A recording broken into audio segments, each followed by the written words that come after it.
For decades, all of this was off limits to Americans. Now, tens of thousands are travelling to Cuba each year to sample a once forbidden land. There's no sea and sand for them here, though. The tours are licensed by the US Treasury, so an educational stop at a local farmer's market is in, but mojitos on the beach strictly out. The whole idea is to allow Americans to interact with Cubans and their culture.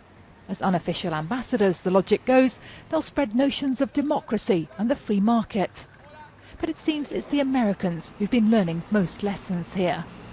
Whilst most arrive describing communist Cuba as repressive, a new survey says that most leave seeing a system that's failing instead.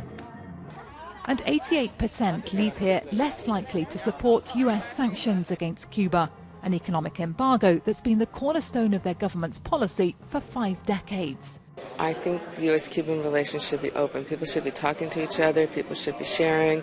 We have a whole free trade system going on between the U.S., Mexico, and Canada without economic borders. And we have this tiny little island that is of no threat to the U.S. That we're isolated from the world doesn't make sense. The idea that Cubans are full of hatred for Americans is another myth busted. People and politics are very different here. I think American people are like Cuban people. They care and love and want to communicate. We're all missing this chance of receiving that warmth so we can understand each other better. We're neighbours after all. Critics say all of this is surface deep.